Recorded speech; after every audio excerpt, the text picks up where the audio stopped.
Bradley Stalder, Ryan Reynolds here with you for a special edition of Man versus Machine. We've got an 8 o'clock Eastern episode for you. Schedules had to shift around. It's my brother's wedding weekend this weekend, and life is a little crazy. So Ryan has been so accommodating this season with the crazy schedules and different hours. And I don't know, there was one like almost 11 o'clock show that we pulled off. It was wild. Ryan is a great co-host and very accommodating. So shout out to you as we're accommodating mostly me. I'm waiting for you to like, all right, I'm going to cash it in, Bradley. This is the time. I'm waiting for it.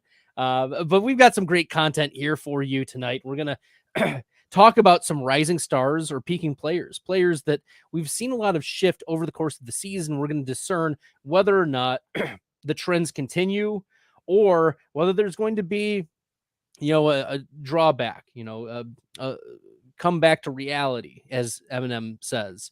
So go Slim Shady. Nevertheless, we're going to bring you the good stuff. Does it continue surging? Do they peak late?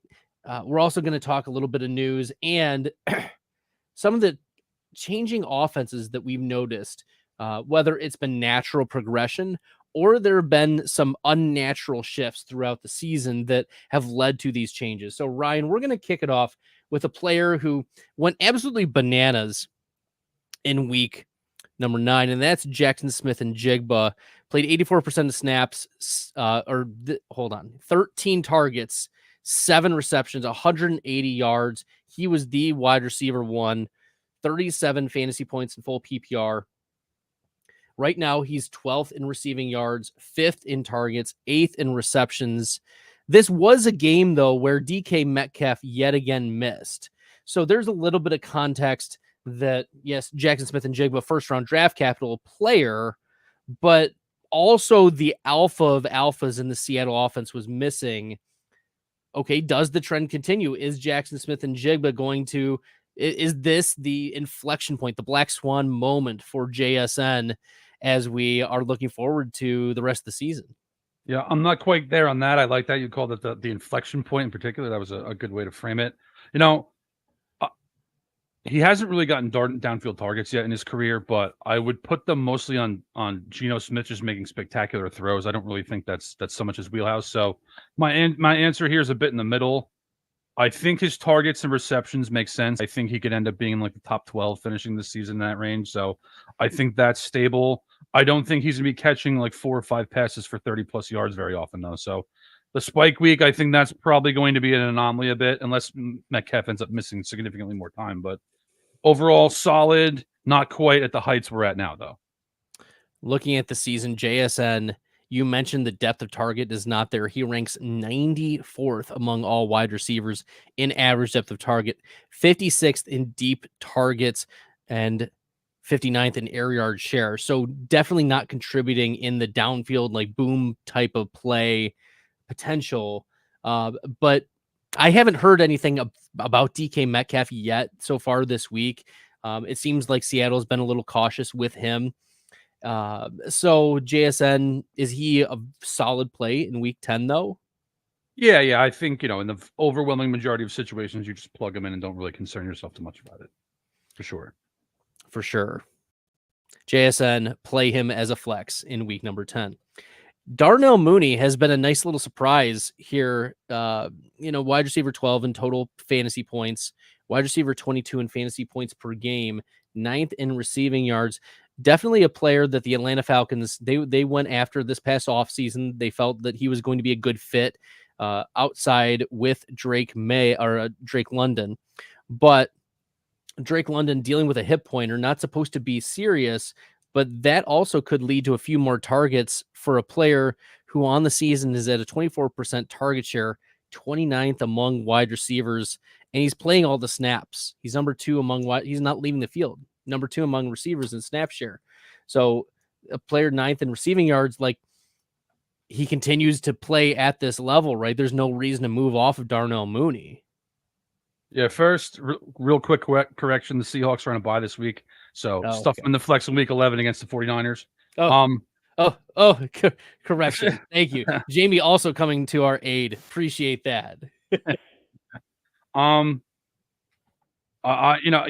done a number of shows with me now, Bradley, where I'm not really overreactive. If anything, like I'm cautious in that regard. But when we started this show before the season, Darnell Mooney was one of my quote unquote sleepers, and something I've been thinking about for about a month is when I watch the Falcons offense, it's like he's not quite their primary target. He's quite not their wide receiver one, but it's been like kind of a wide receiver 1A situation in terms of like how he gets used, how much confidence Kirk Cousins has in him. So I actually think that I don't want to sit here and say like he's going to finish the year with the 9th most receiving yards, which is where he's at now. But I think he's probably going to stay in the ballpark, especially if Drake London, got banged up last week, misses any time. This is wild. Darnell Mooney, 4th among receivers in receiving explosive play rating and 2nd in explosive plays. He's winning downfield, 13th in unrealized air yards, 10th in deep targets. 4th in explosive rating. Like, this is a player who's bringing a lot to the table and has been winning for you in best ball leagues, 13th in best ball points added on the season. So a nice little later round. When are you going in? Like the 13th round or so, approximately there. That sounds about right. So you're getting a lot of value from this player, but it's not out of nowhere, Ryan. Like, we saw him play very well in Chicago. It's not surprising to see a player like this who commanded a target share. Yes, he was a little undersized, but the offense continued to get worse and worse in Chicago, and he dealt with injuries, and there were reasons why. But Mooney now gets a fresh start, and he's crushing in Atlanta. So, okay, fast forward half of the season, in way too early best ball streets like FFPC that kick off in January, and like the degenerates like you and me maybe dabble a little bit in the January, February drafts. Like, is Darnell Mooney a 6th round pick, 5th round pick?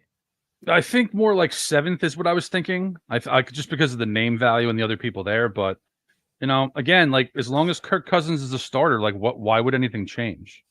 Especially because like he fits that downfield role. He's always been a good burner. Just like you said in Chicago, like he's never going to be a volume hog, but he's a guy who can hit you for a 40-yard, over the top touchdown. Like that's always going to be part of his game. So I could see like the 7th round, the 5th, 6th. I'll definitely pass on if that's where he's going. Okay, good to know. A player who's been just old reliable. Like, I think that's the way to describe cancer survivor James Conner. Like, let's not forget, this guy has gone through a lot. He's been injured. That's been his tagline throughout his career. James Conner dealt with injury. He never plays a full season, blah, blah, blah. But now we look, James Conner's played 9 games this season, 664 rushing yards, 6th among running backs, 4.5 yards per carry is respectable. Running back 22 in fantasy points per game. Sure, not great, but not losing you anything in terms of where you were drafting him, where you were hoping he would finish. And he's right now running back 3 in explosive plays, which is what you want to see from James Conner. There was a little bit more sprinkling of DeMercado and Benson this past week. So is that a hint that James Conner might need a little bit more rest as we get into the second half of the season, given his injury history? Or was it just an anomaly and just ride James Conner until the wheels fall off? I think I'd lean. It's a very good question. I think I'd lean into riding him until the wheels fall off, in particular because the Falcons or the Cardinals schedule, wrong bird. The Cardinals schedule gets easier in the second half. They've actually gone through the toughest part of their schedule already. So I'm still in on him. If you, like you said, he's your running back 2. He's rock solid with a little bit more ceiling going forward. That said, I know in my notes when I was watching the Cardinals, Trey Benson got 5 carries, I think, and he stacked cuts on an early run where I was just like, okay, like, if something happens to James Conner, Trey Benson is going to be able to duplicate this, maybe even add a little onto it. DeMercado, I don't think that's going to be something that I'm totally concerned about. I think that was more just, they ran the ball a lot against the Bears because you can't really throw on them. So, but I think Conner retains his role. I do think it's a bit like Corum in with the Rams. If Conner goes down, Trey Benson is going to make things happen on that team, especially with their schedule. Well, James Conner has not looked to be slowing down at all. He'll be turning 30, this spring. Sure, he's dealt with injuries, but he is the number 1 running back in evaded tackles, number 1 in juke rate, number 5 in breakaway runs at a 6.1% rate. Like, he still looks very good, and pass catching is also good, 16th in yards per route run, respectable. So he's a player that you're going to continue to ride until, as Ryan said, the wheels fall off. Now, we'll contrast James Conner to Chuba Hubbard, who's 5th in rushing, just ahead of James Conner. But we got news today that Jonathan Brooks is activated to the 53-man roster. He's expected to travel with the team. Maybe he plays a little bit in week 10. How are you reading this Panthers situation and how they're approaching the integration of Jonathan Brooks into that backfield based on how well Chuba's played? He's coming off a 2-touchdown game. First, I think if we look at all of the fantasy performances through the first half of the year, him being 5th in the league in rushing has got to be the biggest surprise. That's mind-blowing, especially on this offense where they're 2-7, and they had one of the most unique wins ever because the Saints outproduced them by 150 yards. They won the turnover battle, but the Panthers just consolidated all of their yardage into like 3 or 4 scoring drives essentially. Now with Brooks, they're going to Germany this week. He probably gets a little quick look here. Then they enter their bye week. Then I could see things, especially if the Panthers lose, I could see his role growing as the season goes on. So you obviously can't have any confidence in playing Brooks in the near future, but come like week 15 versus the broken Cowboys versus the Cardinals at Tampa, it wouldn't surprise me if this was an even split or more in favor for Brooks by that point, just because this team has to figure out what they have going forward. Jonathan Brooks and TJ Hawkinson were 2 of the most drafted players I had on my teams for best ball this season. And finally, I'm going to see some fruits. Maybe. Yeah. I mean, Hawkinson played 50% of snaps in his first week back. I anticipate a slower workup, slower rollout for Jonathan Brooks than that. Hawkinson, obviously an established veteran in the league, but yes, Chuba Hubbard, currently 16th in evaded tackles, 21st in explosive ratings, 7th in breakaway runs. He has 6 touchdowns on the season. So he's getting the rushing. He's getting the usage out of the backfield. 10.5% target share is nothing to scoff at. So a player that you're going to continue to ride until Jonathan Brooks proves that he's going to overtake Chuba Hubbard in the season, whether that is, in week 12 or 13 or 14. But you're going to have to wait a little bit. It's a wait and see game. You're going to ride Chuba until otherwise. All right. When we get back, we're going to talk about some surging players, DeAndre Hopkins, Keon Coleman among them, and then also some players that may peak late. We're going to talk about DeVonta Smith, Xavier Worthy, among others, and then get into some of the players' news, like how to approach Christian McCaffrey the second half of the season. Before we do that, a word from Player Profiler about the Dynasty Dominator. Now, I know many of you are looking for a secret weapon for your Dynasty League, and I have it. It's called the Dynasty Dominator app. You go to the App Store, go to Google Play. It's right there. It's $5 to download, and then every year it's $5 to load the next incoming class of rookies. You can add Superflex, add tight end premium. It's incredible because it allows you to look up players. It allows you to vote on whether a player is a buy, hold, or sell, and then see the market sentiment on that player. And you can compare their lifetime value rating from Player Profiler to their Dynasty ADP at the FFPC, all in the price lookup tool. And beyond that, we have a trade analyzer, so you'll never lose another Dynasty trade again. And in our settings, you can set this is a win now team, this is a rebuilding team, and then we let you compare players. Look at their metrics side by side, prospect metrics, NFL metrics. It's all there. It's $5 in the App Store. There's some add-ons for Superflex and to buy the upcoming rookie class. Every year, you're going to spend $5 on this thing, and it's going to be well worth it. That's right. Dynasty Dominator, well worth it. I use it less to like formally make trades, but more so to like just price check myself that I'm not crazy in my valuations, and or at least give me like a at least a baseline of the market of like how am I higher than the market? Am I lower than the market? What are some edges that I feel like I have? But it's a tool that you can use. And so consider that, because you can very much win your dynasty leagues using the Dominator app. So go download it from the App Store on Player Profiler. All right. Yes. Jamie, shout out. Dynasty Dominator makes me look like an elite dynasty player. That's true. It gives you the lifetime value rating of players 3 years out, which is something that, some platforms try to do. We do it the best here at Player Profiler. Ryan, we're going to talk about some surging players, and one that's very exciting for me because I am overexposed on this particular player. I think I've been talking about him for some time, and it was discouraging when he suffered an MCL injury right before the start of the season, and then he's like, well, about a month before, like, you might not make it back to the start of the season, and he did, but in limited snaps for like another month, and then it was just the Tennessee offense is not clicking well. He gets traded to the Kansas City Chiefs. This is DeAndre Hopkins we're talking about. And he goes absolutely nuclear in the first full game of snaps that he plays for Kansas City. 61%. Still not great, but it's the second highest on the season. Second highest snap rate for Hopkins. 9 targets, 8 receptions, 2 tutties, 86 receiving yards. He's wide receiver 4 on the week. If that's only on 61% of snaps, what are we looking at in a full-time role for DeAndre Hopkins moving forward? Yeah, I mean, I'm with you. I'm overexposed on Hopkins too. I actually have a Best Ball Mania team where I have Burrow, Chase, Henry, and Saquon, and Hopkins is on there. So it gives me the differentiator in those high advanced race players. So that's very exciting for me. I thought this was going to take another week for him to see this kind of playing time, but I guess my miss there is, he is a very established veteran. He did play with Cliff Kingsbury in Arizona, where Mahomes played with Kingsbury in college. So there's at least some symbiosis there.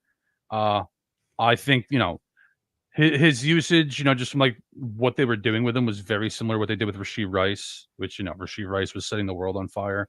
I don't think we can expect 2 touchdowns every week, but I do think main vein in the Chiefs offense going forward is on the table. And definitely if you have him, man, you're fired up right now. You should be fired up. What's really exciting about Hopkins is that when he was playing for Tennessee, earlier in the season, most of his snaps, I'm pulling it up right now, but most of his snaps were out wide. And that shifted when he moved to the Chiefs, because you mentioned he's going to fit the Rashee Rice role, and Rice played a lot in the slot. So looking, just to give some numbers for y'all, while with Tennessee this year, only a 22% slot rate, and in fact, week over week was decreasing throughout his time in Tennessee this season. Then we get to Kansas City last week, 45% of the snaps in the slot. That would be the second highest rate of the season for Hopkins by far. The next closest was at 30%. So another 50% increase relative to what he was previously doing. That's going to, moving Hopkins around on the field is like a little chess piece. And that's exactly what Mahomes was looking for, because, you only have so much juice that you can squeeze out of Kelsey. But then you add another chess piece like that you can move around the formation. He can win out wide. He can win in the slot. He can go in motion. Like, this is a player that fits so, like, the fact that they got him so cheap relative to what, like, Jonathan Mingo. Right. Sorry. Right. No. It's the name that came to my mind too, man.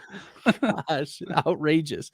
But even like, I don't know, like even Amari Cooper isn't in the same tier as DeAndre Hopkins, in my opinion.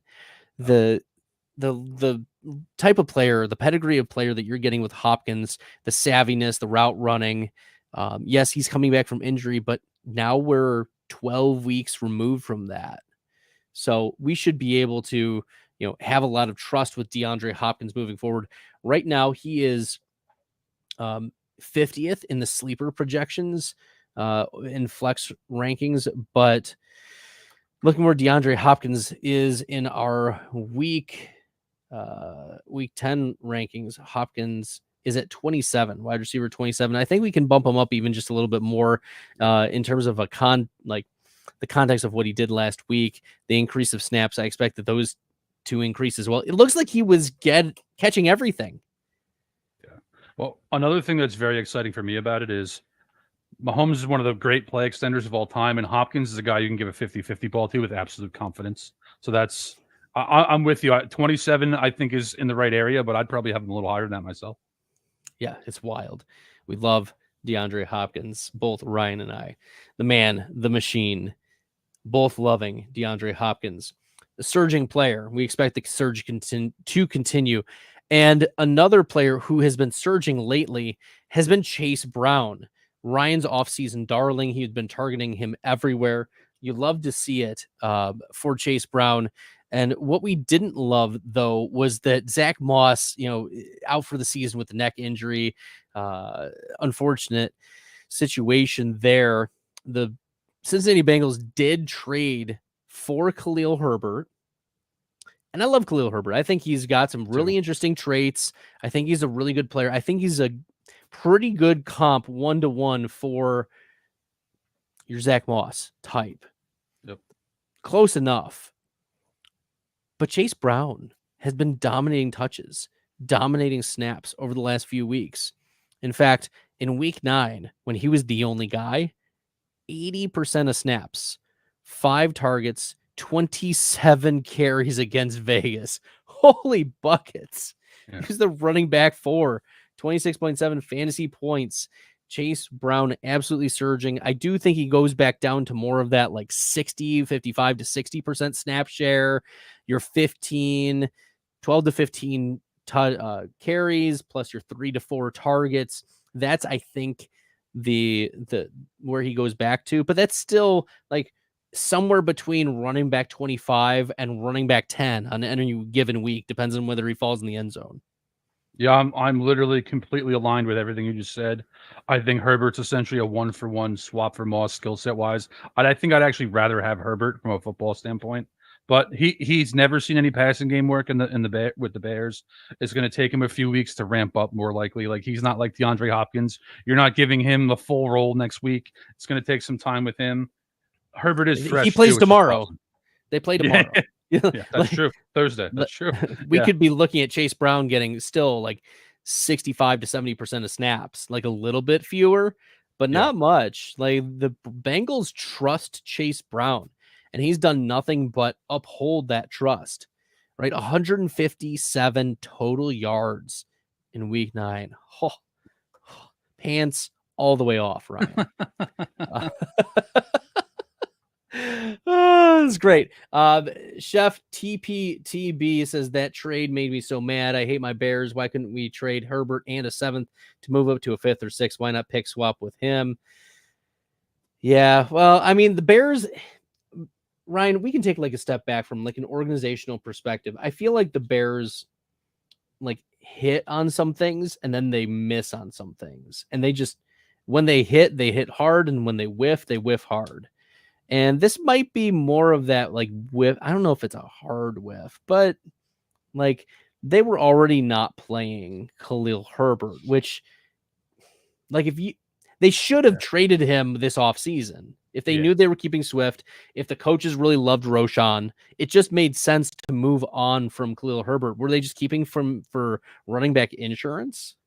Yeah, that's been one of the more bizarre things as well, because I think Herbert's a better pure runner than Roshan, although Roshan's a fine complement to what Swift does. So it's like you said, why aren't you calling Dallas when the season starts? But hey, listen, do you want a guy who's actually capable of, rushing for 100 yards in a week? I'm with you. I'm with both of you guys there. I found how that was all managed to be kind of bizarre. I drafted a lot of Khalil Herbert with the contingency upside argument that there was a pathway on some other team and he was going to be the odd man out in Chicago, even though he played well when he was given opportunity in Chicago. It's not like he's a schlep. It's not like no shade to Travis Homer, but he's much better than Travis Homer. Like Yeah. from a running back perspective, sure, maybe not special teams. Maybe that's the limiting perspective because the Bears do like Roshan and his special teams, but also they just like him in general. I'm glad you flashed back me to those appearances of Travis Homer in the first few weeks because it was like, what exactly is going on here? So again, I'll align with you there as well, Bradley.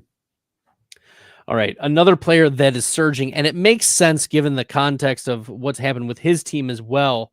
We've seen some shifts. It's Jakobi Meyers, currently the wide receiver 26 in fantasy points per game, averaging 13.8 points. That's a career high. He's on pace for that. Again, on pace again for over 100 targets.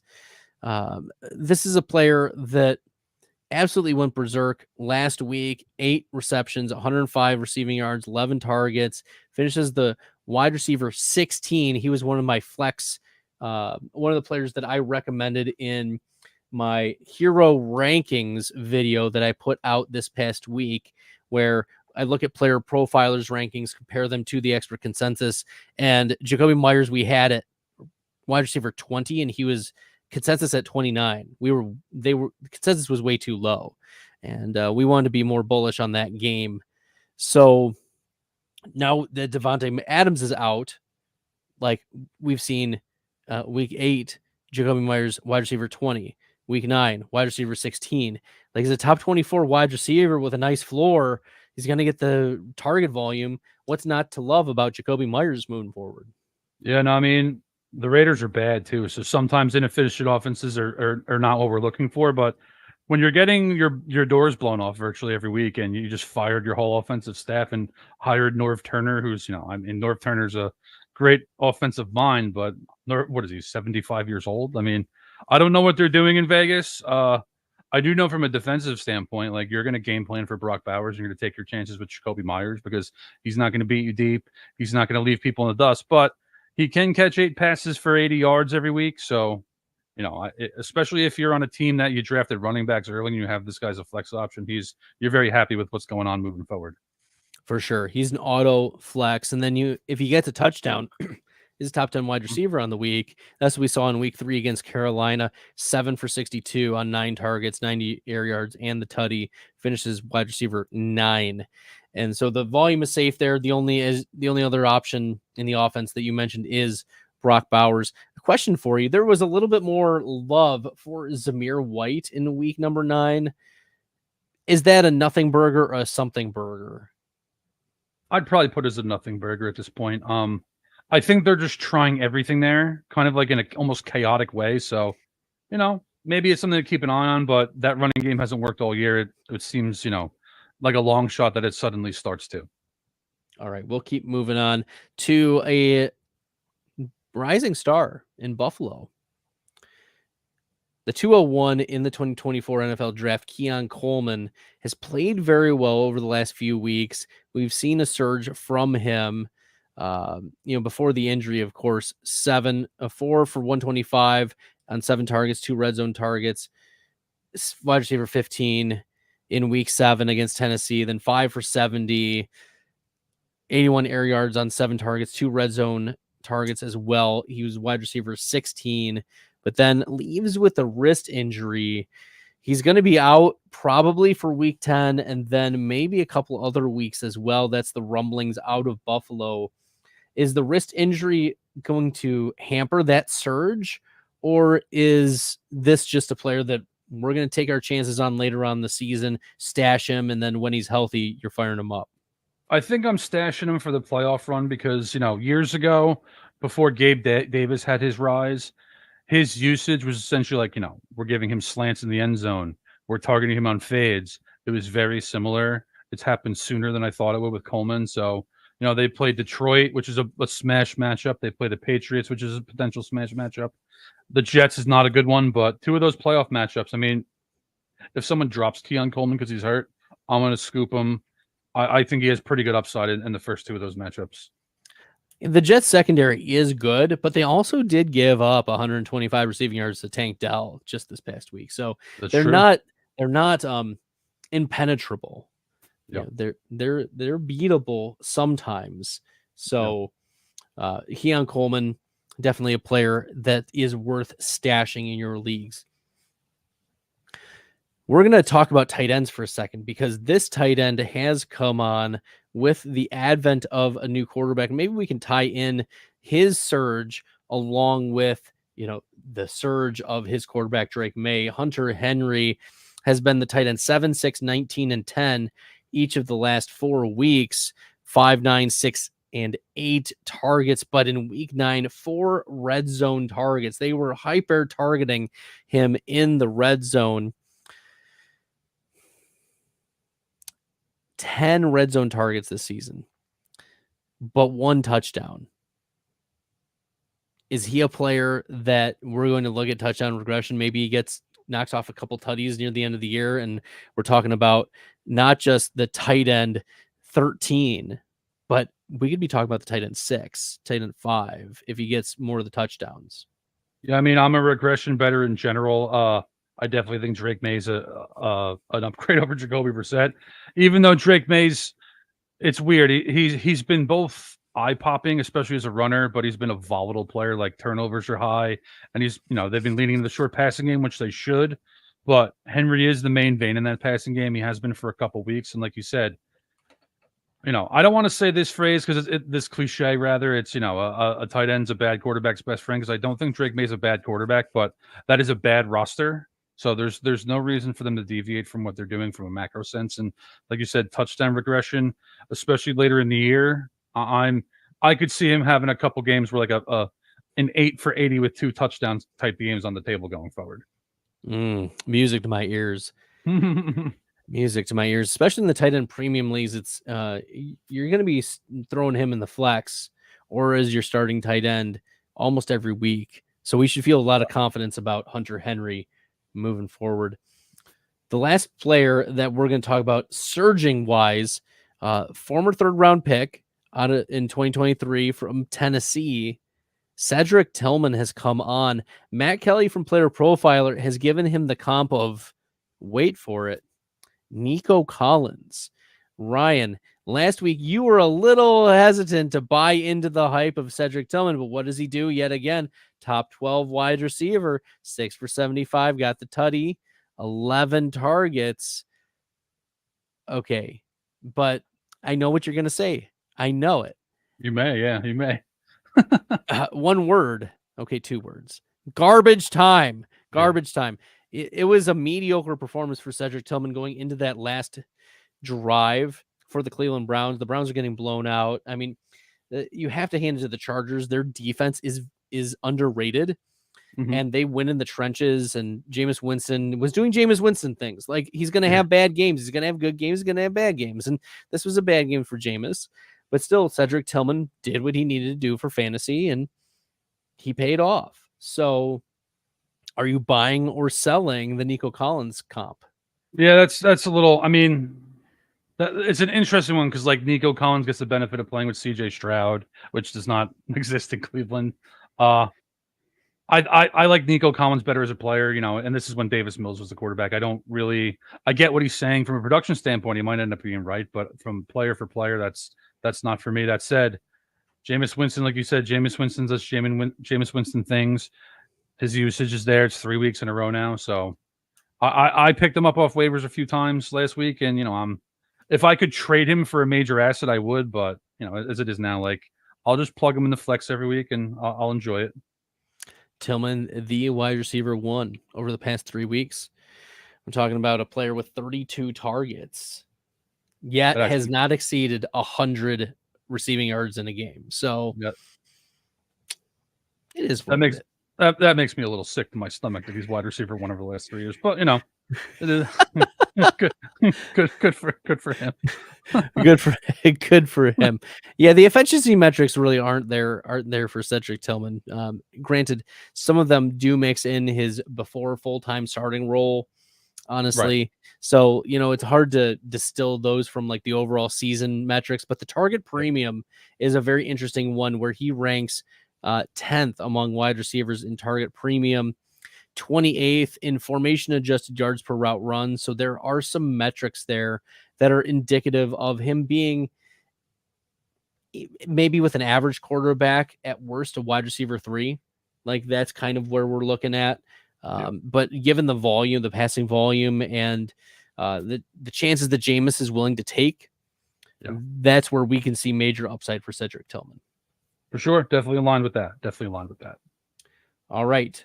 Before we after we come back, we're going to talk about Bijan Robinson, Marvin Harrison, and what to do with Mike Williams now that he's not on the Jets. Before we do, a word from Player Profiler and the Podfather. Hey, I want to take a moment to thank you for tuning in. It's important to me that all of our media be free, and one of our key missions is to make as much statistics and information and deep analysis available on PlayerProfiler.com for free. This is only possible because of you allowing a true independent sports media enterprise to thrive unlike any other in the business.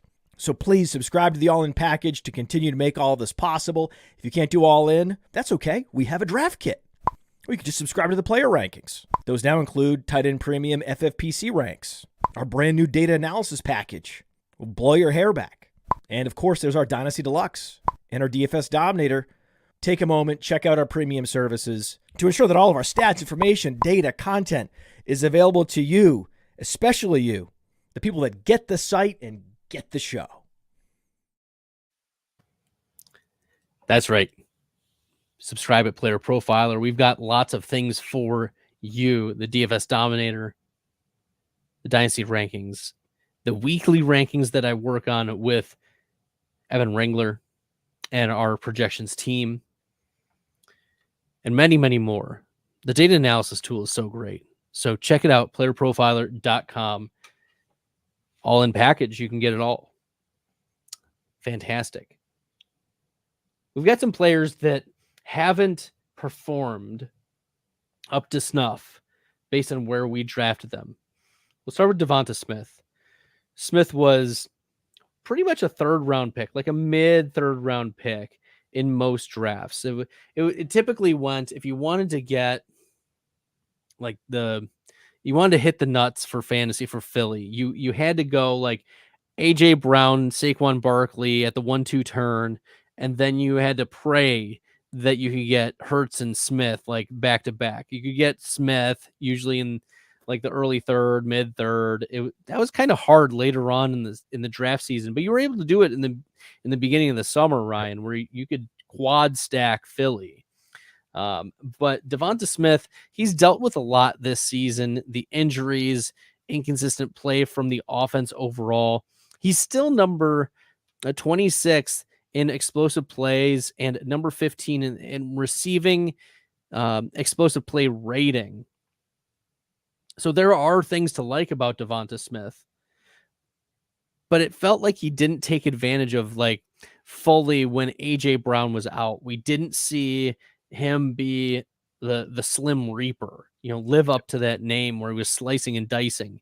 Because really, AJ Brown missed multiple weeks with the hamstring injury, and we're looking at DeVonta Smith, wide receiver 14, 25, 22, weeks 2, 3, and 6. So do you expect a late peak for DeVonta Smith? AJ Brown is planning to play this week. Yeah, he's banged up but it looks like he's at practice already. So I'll say one thing. And like you said, the reason I think this is worth discussing is because if you drafted Smith and, we told you Saquon Barkley's going absolutely insane and AJ Brown missed 3 games, that you'd think he's, blowing expectations out of the water, and he hasn't. But they get Dallas twice. Dallas' defense has been an entirely different animal this year. They get the Rams. The Ravens secondary has been, one of the more disappointing groups in the year. They also get a game against Carolina through the rest of this fantasy season. So I think there's opportunities for spike weeks there. I don't think he's, I think we have to put him in the bucket of, you're not really a reliable option, but you're still capable of, 6 or 7 for 100 and a touchdown. And those 4 or 5 games, he could reach there on 3 or more of them. One of the other pieces that perhaps is underreported, Ryan, is that over the last 2 weeks, DeVonta Smith, wide receiver 7, wide receiver 13, But with Dallas Goedert out, over the past few seasons when Goddard has missed, it's been DeVonta Smith who has become like the 1B receiving option, rivaling AJ Brown in the offense. But Goddard was close to coming back last week. We'll see if he's available for week 10. Not sure yet. Haven't received clarity about that. But does that sway you of Dallas Goedert being in the lineup or not, and how you're approaching DeVonta Smith? Sure. I mean, there's a lot of mouths to feed in Philly, so absolutely anything that can hurt any of their volume is, a negative. And especially with him, they're gonna Barkley and Brown's roles, I don't think are gonna shift at all, really. So it's Smith who would suffer the most when Goddard's a full go again. All right, we'll keep her moving with another rookie. We love talking rookies here on Man versus Machine. If you haven't followed Ryan Reynolds on the X Machine, make sure you're following Ryan at Ryan Reynolds NFL, not Vancini Reynolds, not that guy. Ryan Reynolds NFL is much more attractive, much better hair. Let me tell you, many more awards than that other guy. So make sure you're checking out Ryan's work. You can check me out at FF Stalder. I do a weekly article, how to win flex plays. It's a lot of fun to do each week, but also, it feels good when you hit those because it's a tough game, Ryan. I have to pick players outside the top 50 of projected flex plays and say, yep, this guy is going to get more than 12.5 points and half PPR. It's tough to get that when the projections are already taking into account like upside and, chances that those players are going to go off. So it's been a challenge, but it's been fun to try to identify. Like last night, I wrote the article for week 10 and I'm like, how can we move away from Cade Otton? Like Cade Otton as a flex play, not just like you might have another tight end starter, but we're getting enough volume from Cade Otton. So I put him in the article for week 10, even though it's, tougher matchup this week. Fire up Cade Otton as a flex play. Yeah, it's right with $3 you there, man. He's again, a main vein in a passing offense. Awesome. Well, we've got a Marvin Harrison up on deck, and it feels like a tale of like it's a Jekyll and Hyde game with Marvin Harrison. Like we look at what he's put up. We have wide receiver 1 week. We have wide receiver 4 week. We have a couple wide receiver 20s weeks, but then we have outside the top 100 a couple weeks, outside the top 70 for another week. It's disgusting.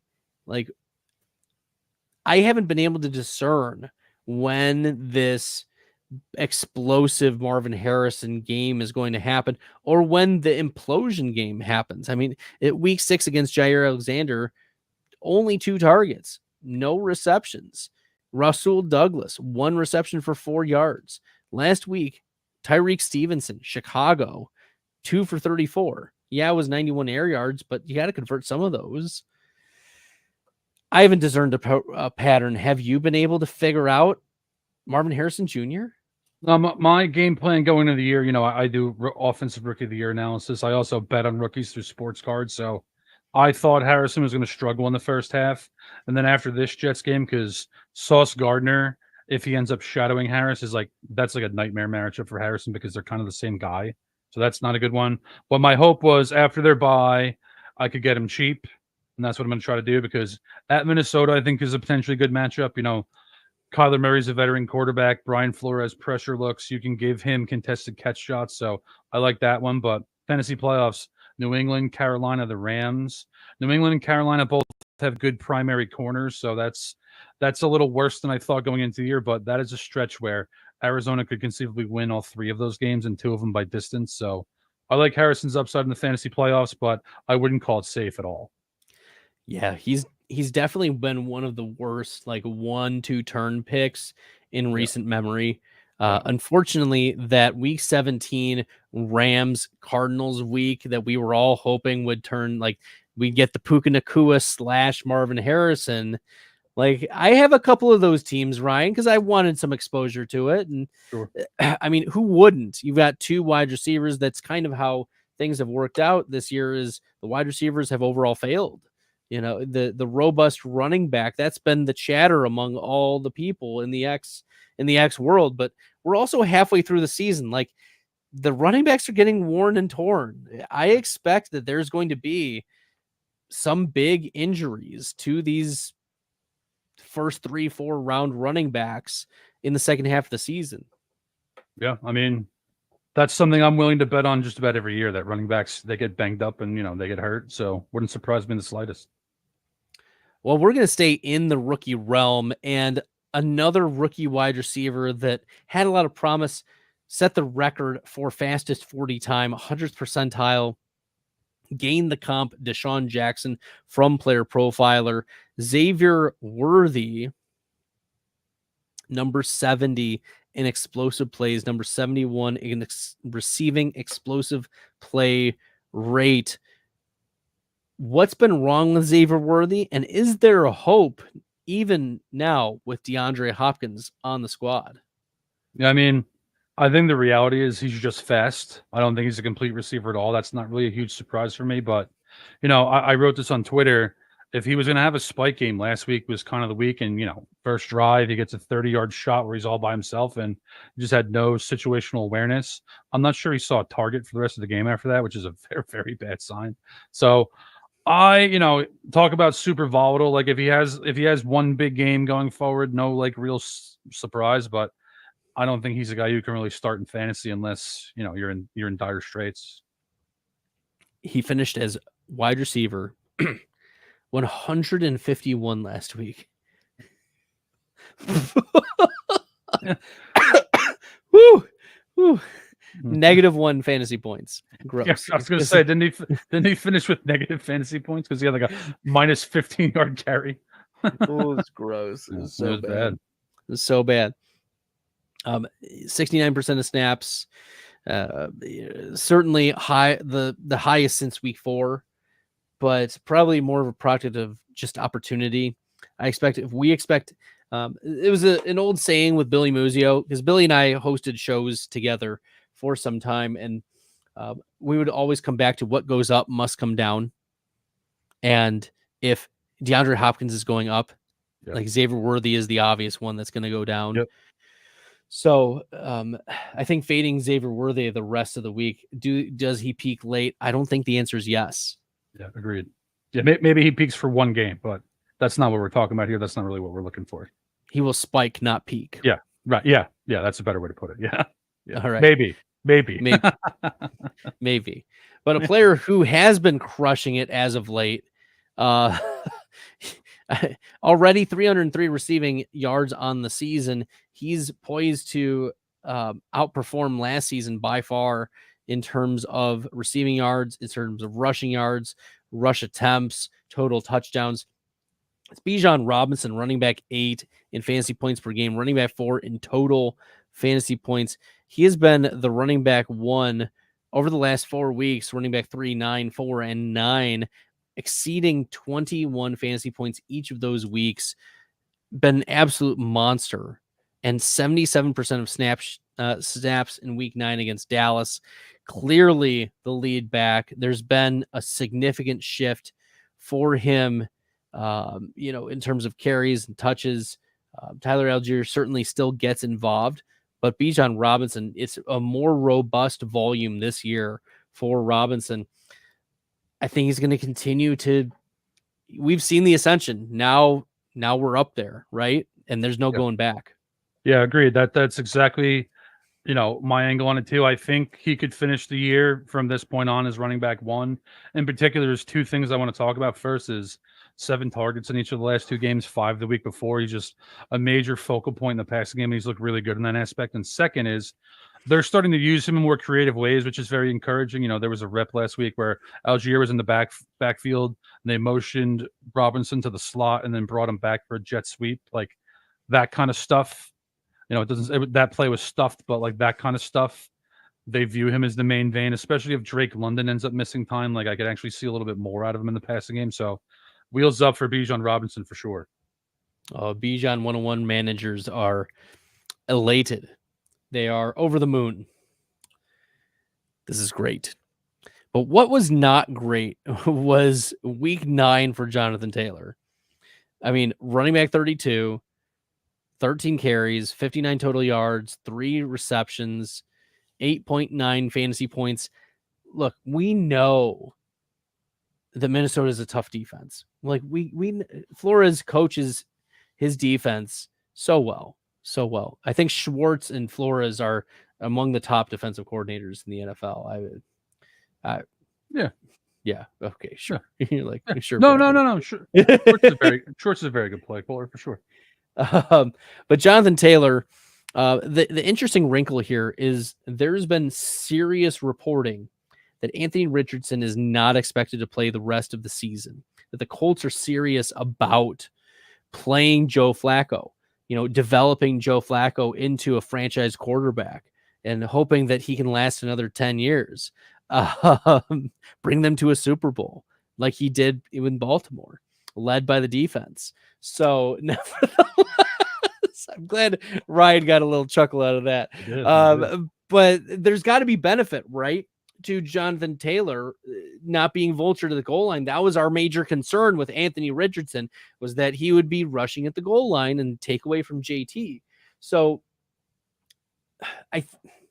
maybe to take a step back, the concern overall for me is Joe Flacco going to be good enough to continue to get them into red zone so that JT can get those goal line carries? Like Anthony Richardson wasn't great about it, but is Joe Flacco really that much of an overall upgrade, or is it just a matter of time before teams like figure out? Yeah, we talked about this last week. I don't really understand the long-term decision myself, but and my answer would be no. I don't really think Joe Flacco's going to be leading an elite offense with the Colts going forward. In particular, Jonathan Taylor's a bit like Adrian Peterson was. Like, he's a very good runner, but he's not really a great asset in the passing game. So if he was, I'd think Flacco would be a potential positive for him. But the reason I wanted to bring up Taylor is entering the year, his late season schedule against the Broncos, the Titans, and the Giants, I love. Because those are 3 games the Colts could conceivably win. They could play from ahead where Taylor could see major volume. I do think Flacco hurts that, which is unfortunate. But yeah, I mean, even still, if I could get Jonathan Taylor cheap, I'd still be interested with that playoff stretch. And like you said too, he actually did see a few targets against the Vikings, which is mildly encouraging. So I'm not as interested in him late season as I was before the season, but I have a team where I'm hurting at running back where I might try to get him, especially after last week since he bombed.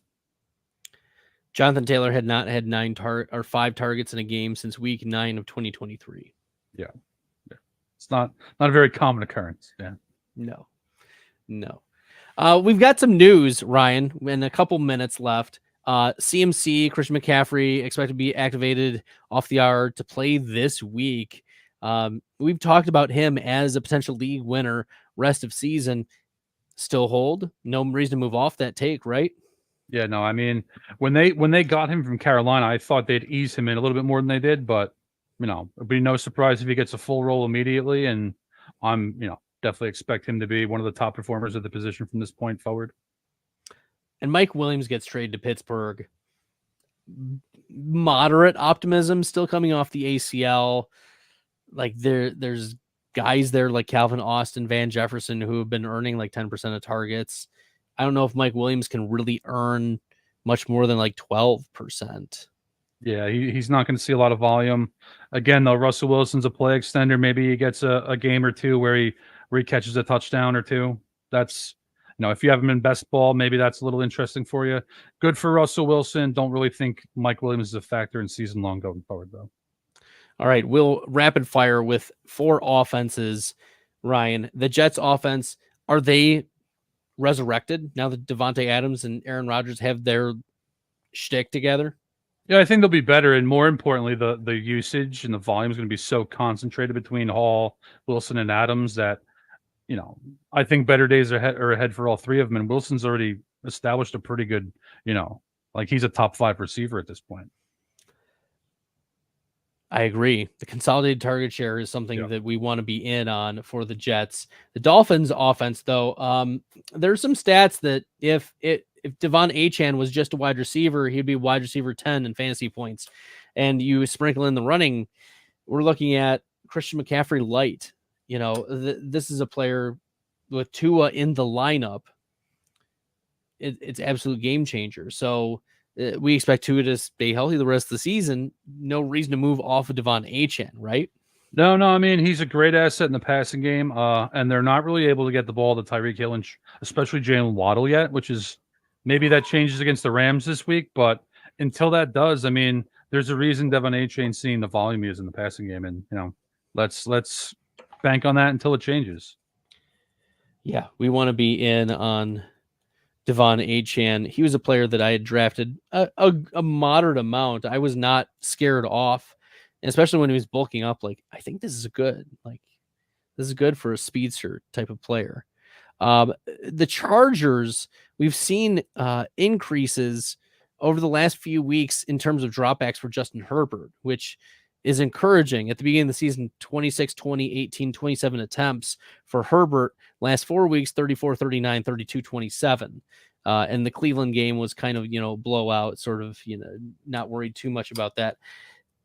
Is this a trend that continues? The Chargers are now a little bit more pass heavy? Yeah, I think so. I mean, early in the year, I kept saying Herbert doesn't look comfortable in the offense, and not only is the volume up, but he looks good. Lad McConkey's emerging as like a very solid, rock solid player. So, and the other thing too is Jim Harbaugh is a good football coach. They realize like you're not beating the Ravens and the Bills by running the ball 60% of the time. So I do think this is a thing we can bank on going forward. And that downgrades J.K. Dobbins just a tad, right? With the volume. Yeah. I mean, I think he had 14 carries last week, so he's pretty touchdown dependent anyway. So yeah, I think like in the realm of 15 carries versus like 25 is probably what we're looking at. Yeah. Finally, the Bears offense. The Bears. Okay, we heard Dennis Allen was fired this week. Is Eberflus next? I don't think they've ever fired a coach in season in Chicago, so I don't think they're going to fire him. But, just from an offensive play calling standpoint, one of the reasons I watch all these games is because when I look at the Bears offense, I don't really know what the plan is, and that's a problem. And it's one of the reasons things have been volatile. Caleb Williams could get better at certain things, but I think the real important thing here is they have so many fantasy relevant players where Keenan Allen's essentially a cross off. I do think better days could be ahead for DJ Moore, but it's concerning at this point. And with Adunze, Adunze just came off the 100-yard game, but I've just seen good and not great from him to this point. So I know there's people that want to make him the main vein of the passing offense, and I'm not there personally. And Cole Kmet has been dust except for a couple games, so yikes. Yeah. Okay. Well, we've got 2 minutes to answer rapid fire questions in the chat. Ryan, you ready? I am, sir. Should I trade DK and James Cook for Justin Jefferson? Depends on your roster. I'd probably lean no, but depends on your roster. Also agree. I would be interested in you typically want the best player in the trades, and JJ is the best player. But we would need more information. I'd probably lean Jefferson side. Let's see. Pick one, Mason Brooks or Braylon Allen. Oh, this is gross. Because Braylon Allen is dust. Mason, you get CMC back. Maybe you get some Mason. Yeah. I'm not trusting Brooks week one. I'm going to go with Mason. I'm going Mason too for the same exact reasoning. Okay. And the last one, Mike Williams means Roman Wilson is dust this year, right? Say he already kind of is, isn't he? Yeah, Roman Wilson's dust. Yeah. Yikes. Yeah. Oh, this is so sad. I wanted to root for Roman Wilson. I drafted a lot of him in the offseason. Okay. I'm surviving that. At any rate, y'all, thanks so much. Make sure you smash the subscribe button here at Player Profiler. Follow Ryan Reynolds on the X Machine at Ryan Reynolds NFL. Follow me on Twitter at FF Stalder. We go live just about every week, usually 9 p.m. Eastern. So if you're tuning in right now, it's 9 p.m. We just finished, but you can watch the whole thing. Just rewind, click the rewind button, check it out. We were talking rising stars, peaking players. Until next time, Ryan, good luck in the fantasy football streets. Hey, I want to thank you for being part of this broadcast. If you have any thoughts on it, leave a comment. If you enjoyed it, make sure you leave a like. And if you want to see more shows on the Player Profiler channel, subscribe to it. That's how we know you want more.